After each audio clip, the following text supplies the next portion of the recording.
Good morning and thank you for joining us on our show. Good morning, Abuja. It's a beautiful Tuesday morning here in the capital city. And of course, the station is ATLJ Channel 5, the station that likes to unite the nation. Yes, my name is Shuaibu Mustafa Labaran, and on our show today, we have a lot lined up for you. We will start by taking our motivational segment, and Sadia has something to motivate us on this morning. Please stay with us. Humility is the solid foundation of all virtues. True humility is intelligent, self-respect, which keeps us from thinking too highly of ourselves. Embrace humility by focusing on gratitude and recognizing your place in the bigger picture. Embracing humility fosters genuine connections, allows for learning and growth, and ultimately leads to a more fulfilling and meaningful life. You see, when you're humble, you're more open to listening to others and understanding different perspectives, which strengthens relationships and builds trust. Humility promotes empathy and compassion. Humility helps you see the world from others' viewpoint, fostering empathy and a desire to help those in need. Humility is a path to genuine happiness. So stay humble, have a little patience, and don't give up. Thank you so much, Sadia. That was some very interesting words of motivation from Sadia. And with a healthy mind, a healthy body is equally required. That is why our Keep Fit segment features a general body exercise this morning. Let's join the exercise team.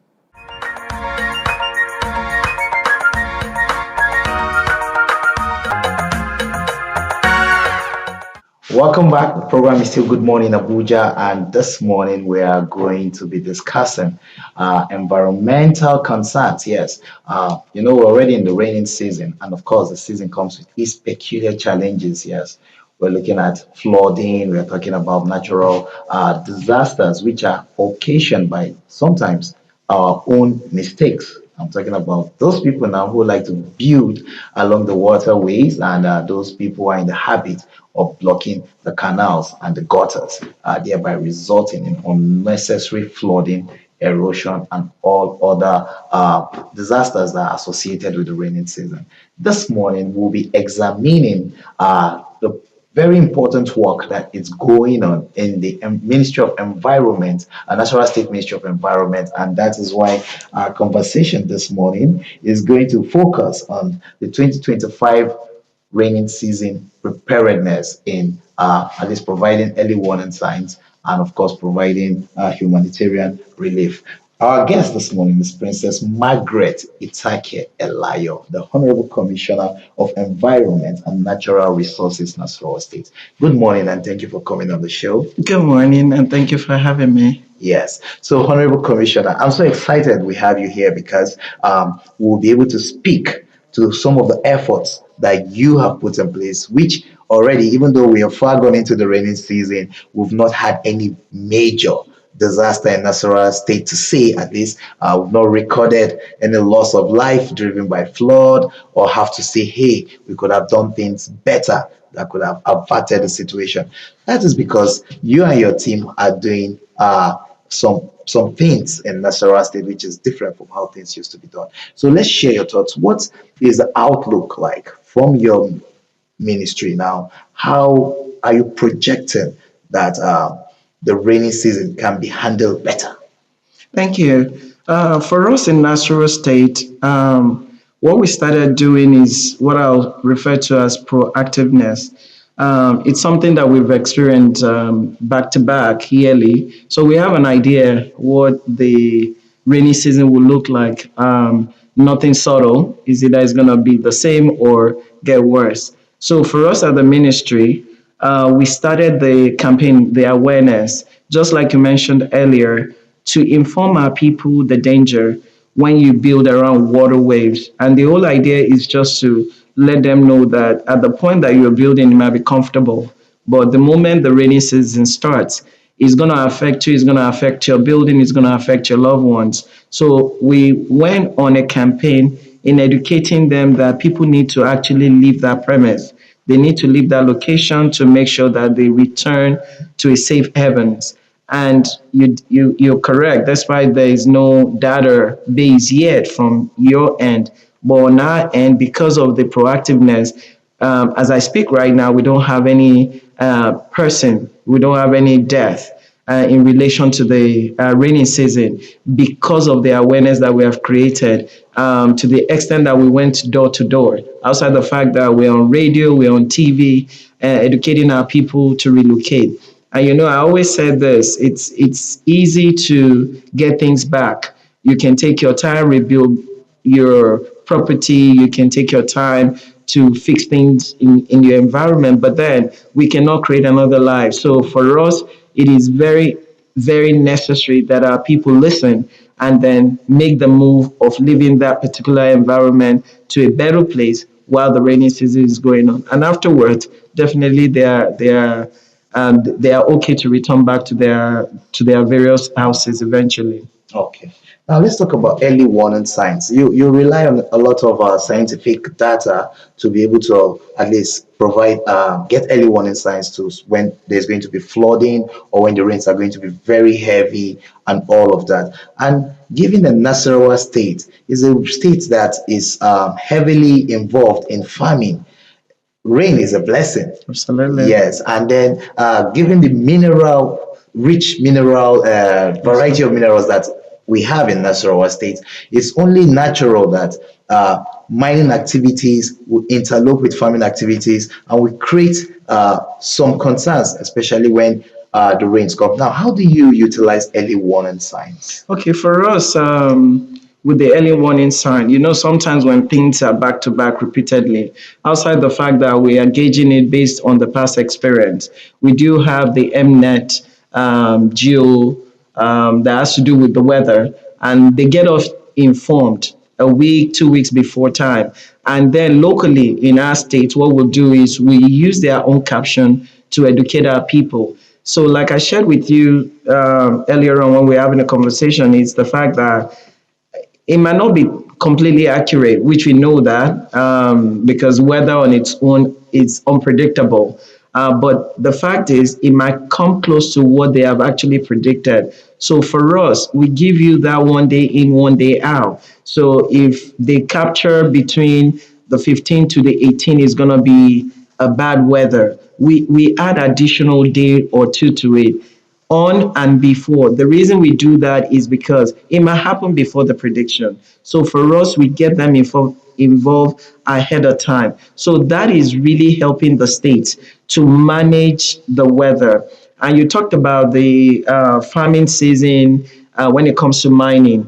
With environment, we need an healthy, suitable environment to farm. So the awareness of keeping our environment clean has been going on for quite a long time, where people will just dump trash, waste all over the place, blocking the channels, the tunnels where water cannot flow.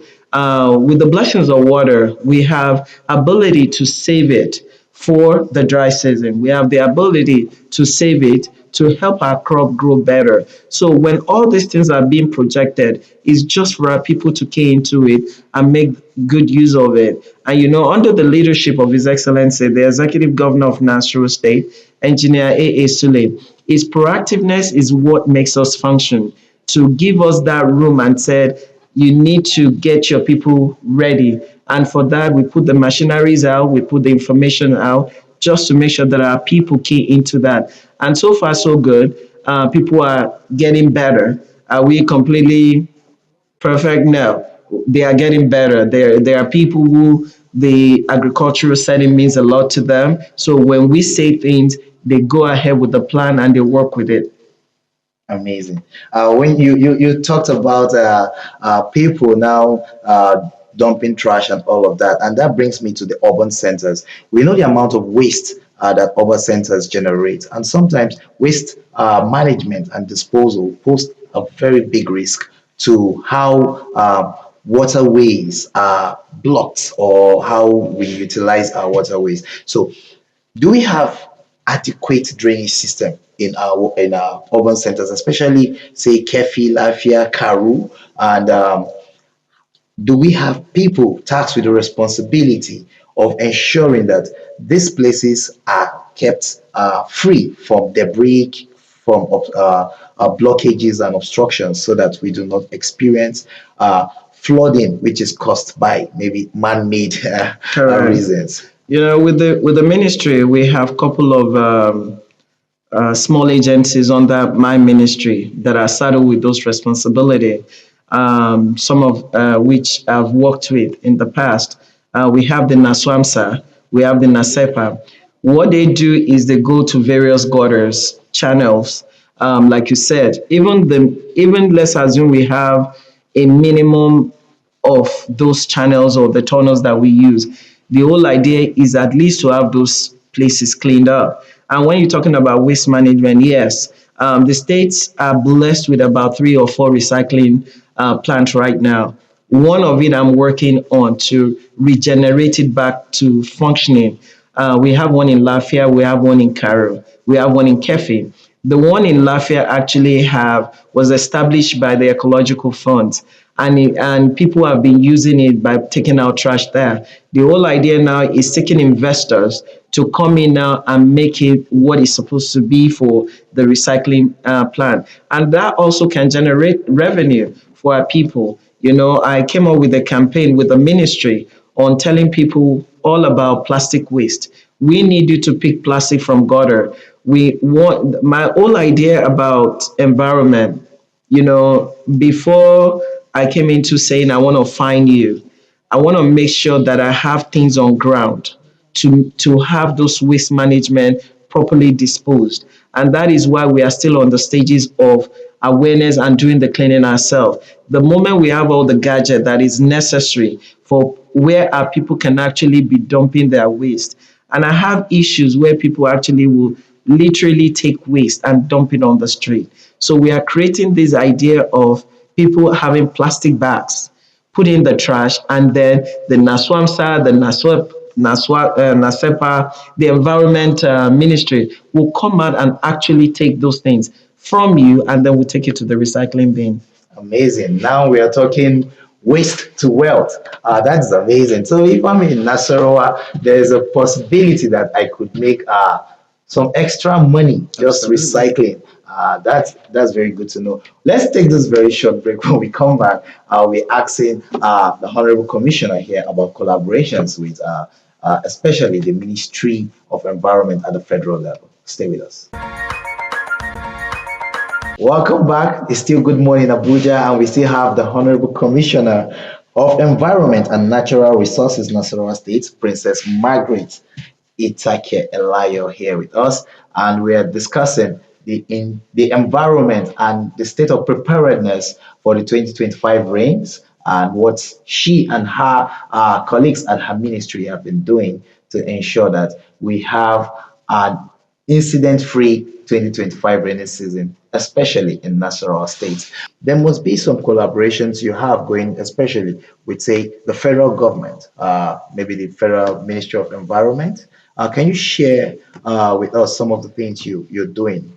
Okay, so right now, actually, I'm on my way to one of the meeting with the federal government, federal Ministry of Environment, just to get an idea of what they are doing at the federal level and what can we borrow to implement in the state also. Despite it's a different environment, but there are a couple of things that probably that has been worked with and it came out positively well. So they are so ready to partnership with every state that might be facing one challenges or the other when it comes to the flooding or the environment. So there's an ongoing conversation with the Federal Ministry of Environment on what can they support the state with, and they are open. I've been communicating with the office, and today I'm honored to go over there and at least physically share my experiences and seek for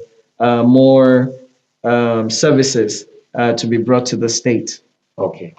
We are running out of time, but I need to quickly ask, given your past experience and where you are now, are there already proactively things on ground to say, okay, should in case we have this, we could make such provisions for our people?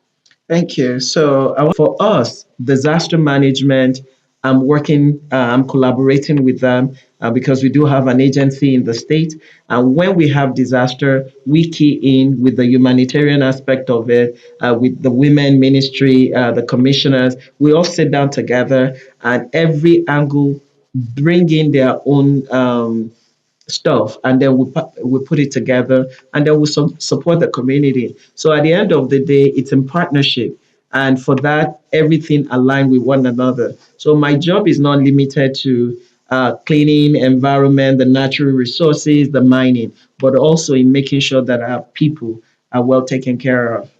And when you are passionate about taking care of people, there's how you glow when you speak about it. And that is, I just saw the smile on your face talking about how you're able to intervene. And I like that name, Mama Rice. So thank you so much for coming on the program, Princess Margaret Itake Elayo, the Honorable Commissioner of Environment and Natural Resources, Nasarawa State. Our conversation this morning has been on the Ministry of Environment in Nasarawa State, its state of preparedness for the 2025 raining season, as well as efforts that are already in place to handle whatever humanitarian concerns that may come from whatever disaster that could occur. But hopefully, we will not get there as we do not pray for any. However, we must acknowledge your proactiveness and all the work you're doing at that ministry. I want to say kudos to you. Thank you. The program is Good Morning Abuja. Let's take a musical break now. When we come back, there's still a lot on the show to experience.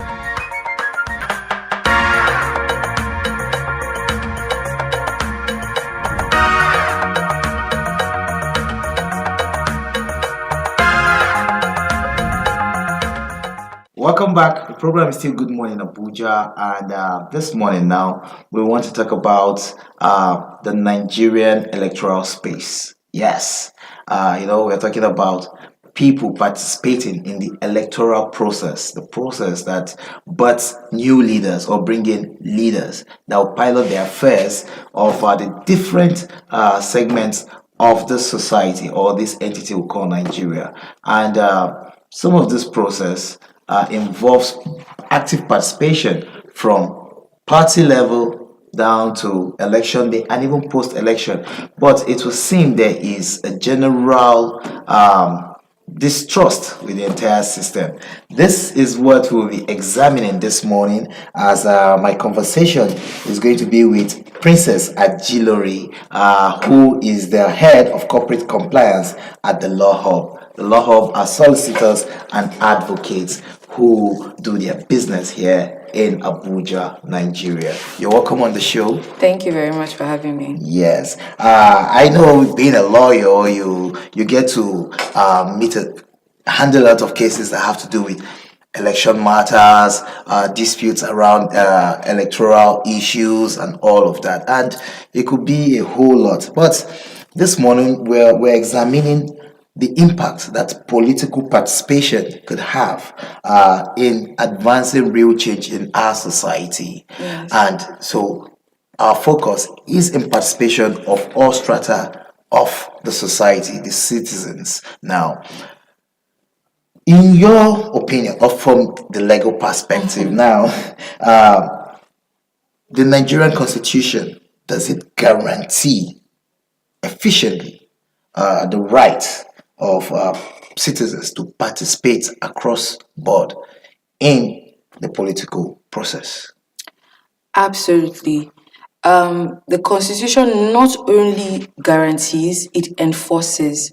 So every Nigerian citizen who is of age, and has, satisfied the criteria of having your voter's card, your permanent voter's card, as it were, can legibly vote. It is not restricted to male or female. It is not restricted to region. It's not restricted to tribe. In fact, the Constitution says you cannot be discriminated based on any of those facts. So based on that, you cannot, going to anywhere to vote is your fundamental right.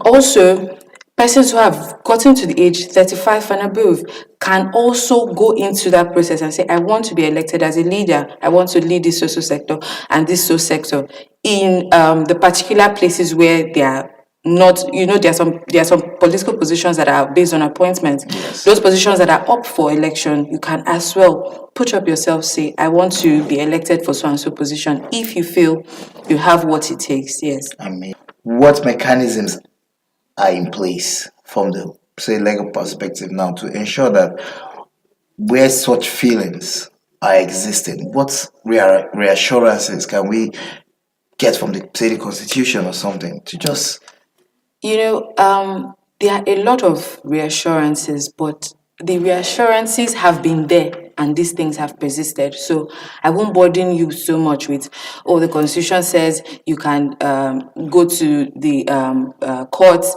there's the election petition tribunal to fight for your rights and all of that, because all of that has always been in place. But this issue of corruption, of rigging has persisted. So I'm going to address it from the part of we need to understand now that we are not just fighting what we can, something tangible. This has become this needs to become a movement. It needs to come into the hearts of people, not like, oh, the system is there. Why is the system not working? It needs to come in that we have to fight for the system to work. It is quite unpleasant that we have gotten to the state where we need to fight. Our democracy just needs to flow because we're not people that had to even fight for our democracy in the sense that, South Africa had to with the jailing of Nelson Mandela and some other yes, freedom rights movements. We're not even like the blacks that had to fight to even vote. yes, But it has come to a place where now we need to fight. There's a call on each and every one of us. The problems that are persisting, and they will continue to persist, but it should not overpower the Nigerian spirit. That is the angle where I have felt a burden because I know that Nigeria has the potential to be the best. Nigeria has the potential to conduct elections that are free and fair, to have leaders that are void of corruption, but it has to come at a cost. It's not something that we'll fold our hands and say, let the system work itself out. No, it's going to come at a cost, and maybe a grave cost at that. It's a fight that starts with the individual. You have to start from yourself. I keep saying this, that our leaders are the best of us. If we look at our leaders and point fingers at them, forgetting that they were once citizens like you. So we have spaces and places that are not even political offices, that corruption still takes place, that people are not diligent with their service, and people are cutting corners. These are not the political. So we are a reflection of who they are. So the fight first has to start with you as a Nigerian. If I don't see road safety on the road, will I break traffic rules? If nobody is there, will my integrity stay? As a Nigerian, what am I willing to fight for? What am I willing to compromise? So we have to correct our society.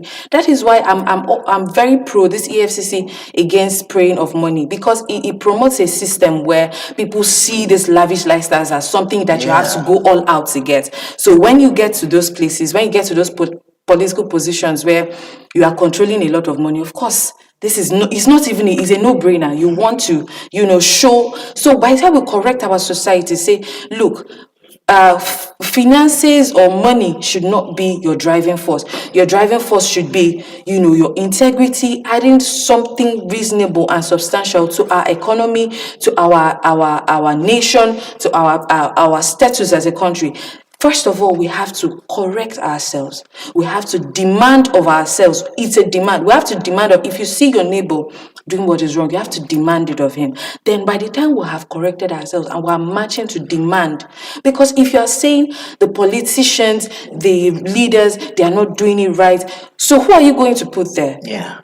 If you're going to select from the Especially flock, understanding that the leaders are from us. they're from us. They are not aliens. They are not aliens. They didn't Not bring them from Cameroonians leading us. Exactly. It's us. Exactly. If we're talking about the societal ills are still within us. People like Martin Luther King advocated for the rights of the blacks, and even till today, we can still see that there's evidence of racial prejudice, but it has reduced to a large extent. So we need to understand that we need to emancipate Nigeria, Nigerians, and fight for our democracy. Exactly. Yeah. We need to fight for this democracy. We need to continue to fight for it. We need to keep the fight going. It's not a fight that we can say it's ending anytime soon. So we need to be out there doing our best. And remember, the fight starts from within. It starts with you. It starts from your family, from your community. And if we get it right, collectively, we would have the Nigeria that we so much desire, right? Yes. So thank you for speaking with us, Princess Thank you so much Ajilori. for having me. I enjoy your thoughts on this, and I am reinvigorated now to scale up my political participation, and that is kudos to you. Thank you. Thank you so much. Thank you Yes. so much. So we've been speaking with Princess Ajilore, who is the head of corporate compliance at the Law Hub. The Law Hub are solicitors and advocates who do their business here in Abuja, Nigeria. Let's go on a short break now.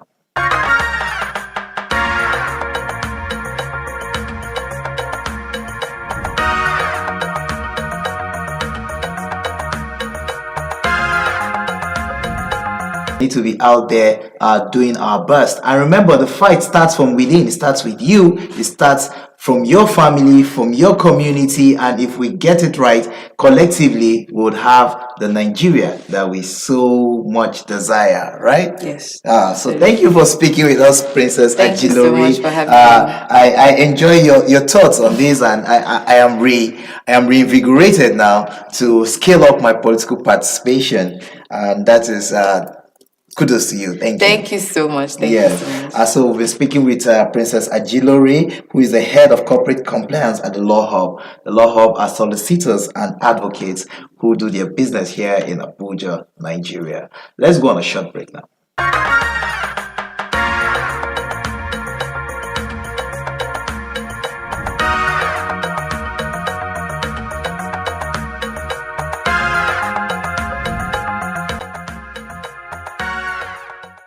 This morning, we'll be celebrating and acknowledging their efforts and sacrifices. That's why I'd like to introduce you to one who is here with us in the studio this morning. I'm talking about Martin Kabiru Zidon Fwa. Good morning and welcome on the show. Thank you very much for having me. Yes, you have a very, very interesting profile. You are a trained civil engineer. So naturally, what we expect to see you do is build things. But you're building differently now. You're building the same country. You're building the society in a different way. You're building it by ensuring that we are not only eating, but we have enough to be able to help our neighbors with by way of exporting some of the things that you grow. Uh, Let me say for emphasis that your farms, especially in the area of sesame seed and soya bean, uh, exports and in foreign investments for this country. And of course, you grow so many other things which feed locally. But all of this is made possible by the passion you have. Now, tell me about this passion. What drives it? Okay, well, first of all, thank you for the introduction. And I'd like to say that, yes, despite being trained as a civil engineer, I'll go further to explain how I got into agriculture. But there are actually lots of similarities. So the first thing is that on a construction site, you're dealing with many people. So there are lots of, whether it's laborers and so on and so forth, and different trades. Second thing is that you're dealing with a lot of plant machinery. So whether it's a crane or a bulldozer, you have similar operations are on the farm because you have to deal with tractors and so on and so forth. So despite the transition, there have been lots of similarities that have made it easy sort of transition. But what made me passionate about agriculture? Well, it's really started off when I lived abroad for quite a while, and when I was going through, I go through supermarkets and I see produce from other African countries, and I always wondered why there weren't products from Nigeria, produce from Nigeria rather, despite also knowing that Nigeria has at least 300 farming days, whereas in Europe they have about, between 120 and 180 farming days, but their productivity is a lot more. So I always wondered why that was the why that was the case. And obviously, coming back to Nigeria, despite going into work that was directly related to my trained profession, over time I just felt compelled to um, move into agriculture, and um, uh, that's how I found myself there, and it's been a very enriching and rewarding experience so far. Amazing. Yes. There's something about putting in work into the soil and seeing the soil give back Yes. more than what you put in. And I can relate to that enriching and rewarding experience. Yes. But now let's understand what a smallholder farmer. Let's understand who a smallholder farmer is. Uh, what is it about a smallholder farmer? Who is he? So if we look at the description of the word itself, so obviously it connotes uh, size. So it says small holding. So it means that the farmer has a small piece of land on which they grow XYZ on top of it, which is really to contrast it from what we're familiar with, which is what is visibly familiar. What I mean by visibly familiar is more often than not what you see that is represented as agriculture or farming are large tractors, large combines, and so on and so forth. So that's the first thing. But this obviously originated from when we became an agrarian society. Over time we evolved that way, and we started growing crop for our consumption. Really, it was primarily for subsistence initially, but obviously as the world developed and markets evolved, there was a need to trade, and so you find that people that grew food for their consumption would trade the excess, and that's how the market evolved into what we know it today. So really, that's how I guess that term. There are other terms to describe land, different forms of land possession. Whether Yeah. there's a freehold and so on and so. So smallhold describes the fact that these farmers have small plots between uh, zero point 0.5, typically 0.5 to 2 hectares, on which they grow.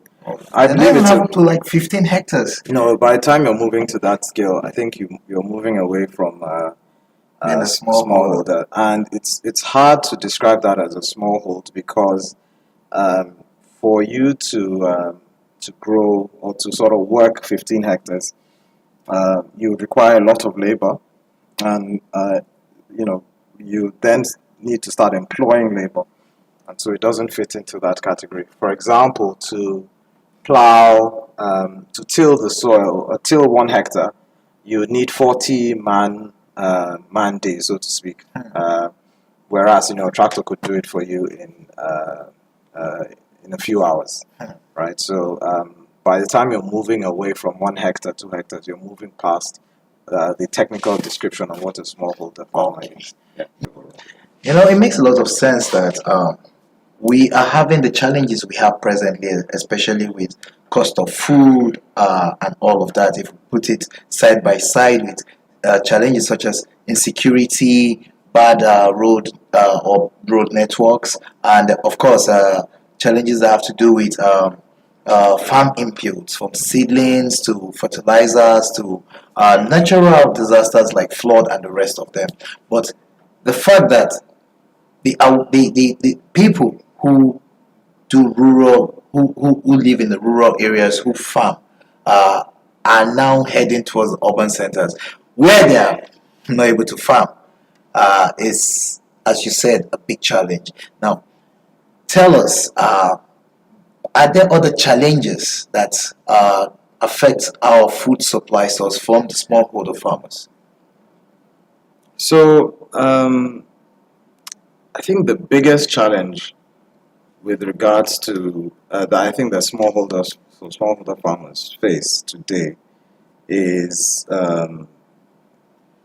okay. I'll sort of pair it. So there's globalization and infrastructure. So what do I mean by that? These days, market structures globally are sort of are much more open and interconnected, especially um, from through the advent of technology and just overall communication channels.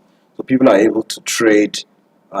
Trade is facilitated in a way that's much fluid, much more fluid than it used to be. And as a result, your farmer growing soybeans in Nasarawa State is competing with a farmer growing soybeans in Brazil for globally, that is.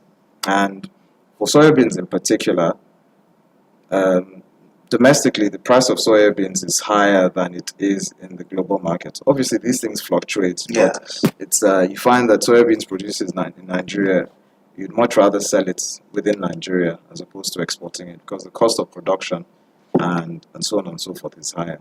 So that's speaking to globalization. Another thing globally, generally, because of more competition, there is sort of stress on the sort of price points, and so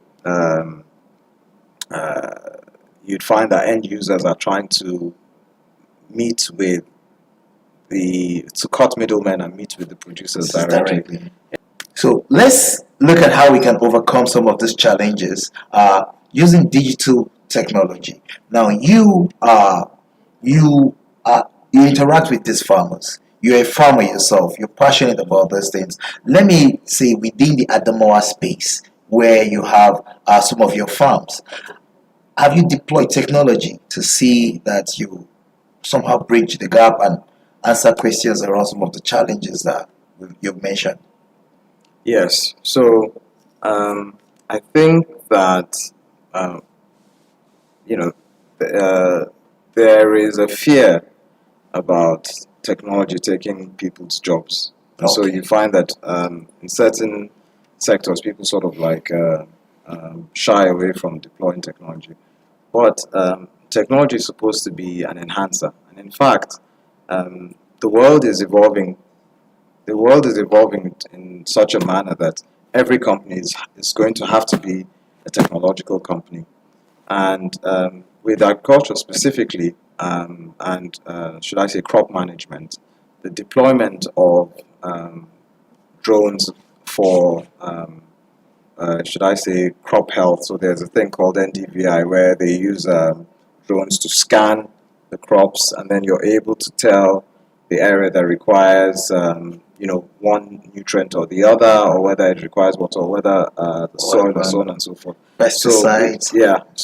There's a way that you can even do yield mapping, so you can check the areas that the area that's had high yield and why, and then you can look at the other details and then try to sort of deploy that to the rest of the field and so on and so forth. So there's a way that technology can definitely complement the efforts of smallholder farmers, and these are not mutually exclusive. They are actually, they sort of go Hand in hand. Yes, yeah. All right. There are so many questions I want to ask just to be able to understand how important the smallholder farmers are. But quickly, I'm running out of time, so just one more question. Government's role. What interventions, what kind of support should government, corporate bodies, or investors now bring into the sector to ensure that these people who give us so much at least get the needed resources and ambience and environment for them to continue to do the work they do? So one thing, the first thing I believe is that um, smallholder farmers require a lot more visibility. So right now, it's hard for you to take a can of Malta Guinness, open it, drink it, and associate it with, say, a lowly farmer in Adamawa State growing sorghum.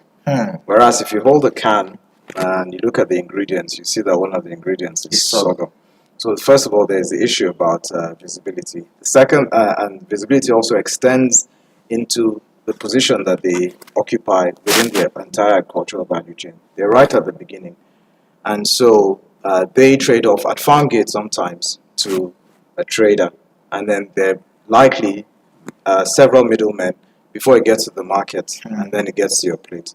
So your interaction with the food that you consume is either with someone at the market, more likely it's someone at the market, and so it's hard for you to sort of visualize the effort of a smallholder farmer. To draw an analogy, it's just like if you're in a restaurant and you're eating food, you compliment the waiter, Yes. whereas it was the chef that made the food. And even going back further, it's the farmer that produced the food that you ate.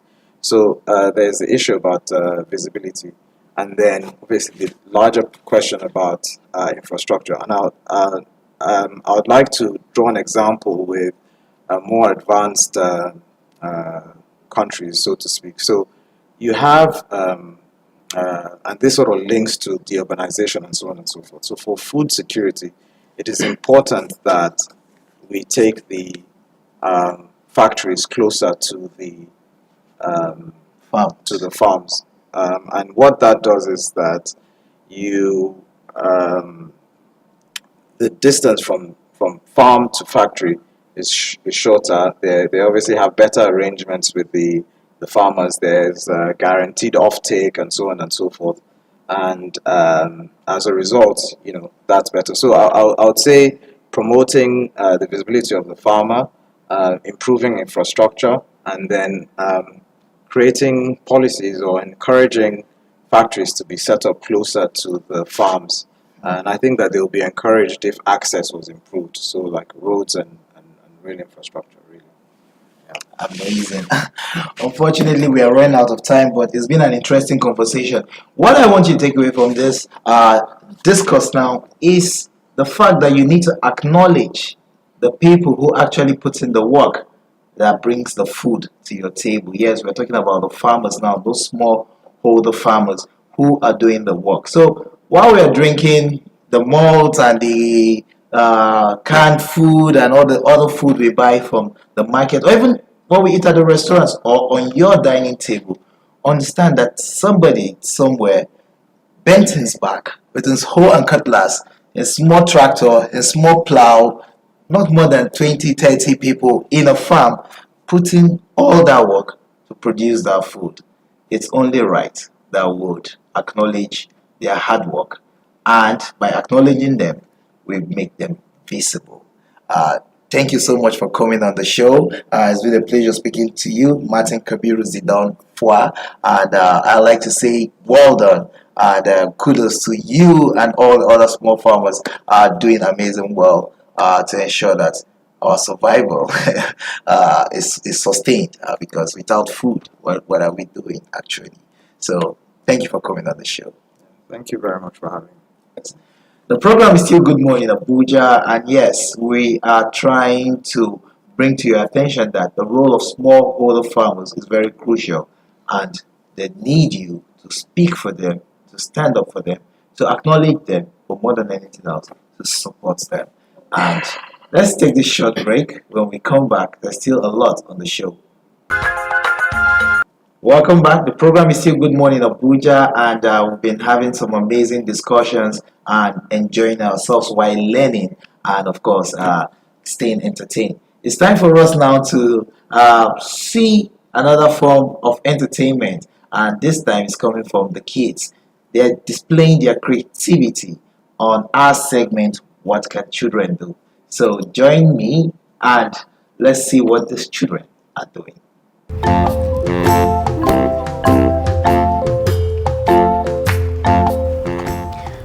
My name is Alamkwasi Justina Oguntayo. And my name is Itamani Ensa. Welcome to What Can You Do?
you. That was so beautiful. That's truly amazing. Let's go see what the weather update for today is going to be. Remember, we're in the raining season, so like I always say, have an umbrella with you at all times. This would at least keep you sheltered from the rain.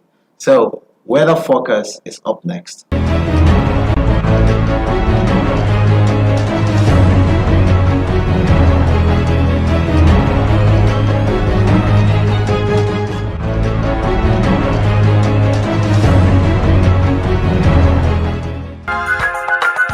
And with that weather update, we've come to the end of the show this morning. I'd like to thank you for staying with us. I do hope you had a nice time, you enjoyed yourself like I did. And of course, I'd like to say I did learn a lot. Yeah, I learned so much from efforts being made to ensure that the environment is protected against issues that could lead to flood and flooding in natural states, and of course efforts that are being made even at the federal level, to understanding that the smallholder farmers are critical members of our society and we must acknowledge their sacrifice, down to discussing how we can become better citizens through our participation in electoral and political affairs of this beautiful country called Nigeria. Remember, all this can only come to you on the show Good Morning Abuja, as it is, and of course, it's coming to you from AT Abuja Channel 5, the Unity Station. My name is Shuaibu Mustafa Laburan. I'd like to say thank you and do have a blessed day ahead.